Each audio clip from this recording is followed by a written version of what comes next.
Bom, meus amigos, vitória. Ganhamos, jogamos um primeiro tempo bom, né? Não foi nada absurdo, mas um primeiro tempo bom contra um time que tem uma transição muito rápida, que sabe sair jogando de trás para frente, que sabe sair jogando no toque.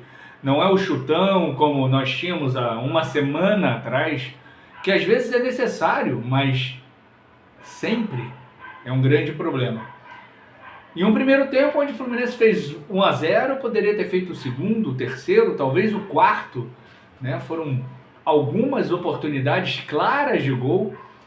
O Cleiton fez 2 ou 3 defesas muito boas, né? Ele é um grandíssimo goleiro. E o Fluminense perdeu a oportunidade de definir o jogo no primeiro tempo.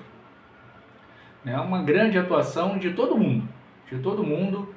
Acho que o Hércules um pouquinho abaixo, mas ainda assim não foi mal, né? Ele acabou levando um cartão amarelo num lance acertado pela arbitragem. E aí a arbitragem é um caso à parte. Ela não decidiu o jogo, ela não decidiria o jogo se fosse 1-1, mas ela evitou dar cartão amarelo para os jogadores do Bragantino, e pelo menos uns 3 ou 4 mereciam cartão amarelo. O senhor Wilton Pereira Sampaio, que foi bem na Copa do Mundo de 22, no Campeonato Brasileiro ele é tomado de uma arrogância, como quase todos os árbitros da CBF. E é o dono da verdade, é arrogante, é babaca, com os jogadores e com o jogo em si, com a torcida que está assistindo ao jogo, com aquelas pessoas que não torcem nem para um nem para outro, mas estão vendo, estão secando alguém e tal. É de uma arrogância absurda, e comete erros um atrás do outro. Mas, como eu disse, não definiu o jogo, longe disso, e não definiria se tivesse terminado 1-1. Então o Fluminense no primeiro tempo foi soberano, apesar do Bragantino sair rápido para o contra-ataque, rondar a área do Fluminense, não teve nenhuma grande chance no primeiro tempo de marcar. E o Fluminense fez o seu gol com o Lima, teve chance com o Canóbio, teve chance com outros jogadores e não conseguiu aumentar o placar. No segundo tempo tudo mudou. O técnico do Bragantino conseguiu enxergar o jogo, fez as mudanças que fizeram o Bragantino melhorar e o Fluminense piorou. Por vários fatores. O cansaço.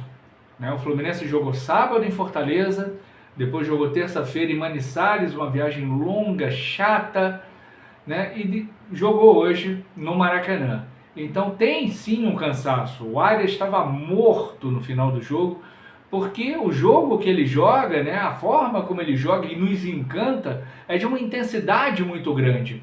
E aí você não consegue, com viagens longas, para Fortaleza é uma viagem longa, mas para Manizales é uma viagem extremamente longa, extremamente chata, e os jogadores não conseguem manter essa intensidade que o Arias joga o tempo inteiro, em todos os jogos. Talvez fosse o caso de tirar o Arias no segundo tempo, ali depois dos 25 minutos, mas o Renato não tirou. Então, a questão física é uma questão que pesou, a questão técnica de alguns jogadores também pesou, e as mudanças do Renato também pesaram. Porque o Renato tira o Cano, que marca, que corre, que fez uma quase assistência, não foi assistência porque não foi gol, para o Canóbio, que é de um jogador diferenciado, não é um cracaço tecnicamente, mas é um cara que vê o jogo, e que não tem medo de errar. E aí coloca o Everaldo, o EV, que é um jogador que tem um arranque de balsa, ou seja, é lento demais, e me causou espécie, como diriam os mais antigos, o grafite dizer que o Everaldo tem mais movimentação que o Cano, mais velocidade que o Cano. Eu acho que o Everaldo não tem mais velocidade que eu com 54 anos. E aí o Fluminense toma um empate. Uma bola alçada numa falta estúpida feita pelo René na intermediária, não tinha nenhuma necessidade daquela falta. Ele faz a falta, a bola acaba sobrando para o Isidro Pito e ele consegue fazer o gol de longe. A partir daí, o show de horrores veio da arquibancada. A torcida começou a vaiar o Freitas como se ele tivesse tido culpa do gol do Bragantino e não teve. A culpa é do René, que fez aquela falta idiota lá na intermediária. Não satisfeita, começou a vaiar o Martinelli, que fez uma boa partida, né? Não foi perfeito, longe disso, mas fez uma boa partida. Quem jogou mal, vamos dizer assim, foi o Hércules. Inclusive tem um lance que o Hércules joga a bola para o Martinelli no meio de 3. E aí o Martinelli tenta de alguma maneira se livrar da bola, jogar para longe e não consegue. E a partir daí a torcida de rede social, né, a torcida que tem a imbecilidade, não é só do Fluminense, são todas elas, né, imbecilizadas pelas redes sociais, começa a vaiar o Martinelli. Mas como a vida nem sempre é injusta, né, o Martinelli faz o gol da vitória. Né, um jogador que luta o tempo inteiro, que orienta os seus companheiros o tempo inteiro, que não se omite em momento nenhum, que acerta e que erra, mas que não se omite que nem outros jogadores, não é René, não é Samuel Xavier, e é vaiado por uma torcida que eu não sei se ele não paga mesada, algumas torcidas organizadas, eu não sei o que é. E que se ele não paga, que continue não pagando, porque ele tem a cabeça boa para aguentar essas vaias injustas que ele tem recebido. Em alguns momentos ele mereceu a vaia, e hoje absolutamente não. Ele fez uma partida muito digna, muito honesta, muito correta, não foi perfeito, ninguém foi, mas ele fez uma boa partida, conseguiu marcar, conseguiu iniciar as jogadas de ataque, distribuir as bolas para o Arias, para o Canóbio, para o Keno no segundo tempo.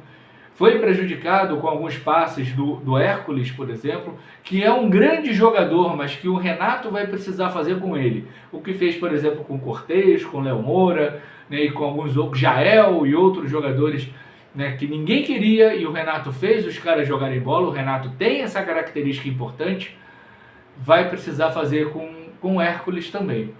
Né? O Bernal entra no final, faz ali um jogo interessante, algumas viradas de bolas boas.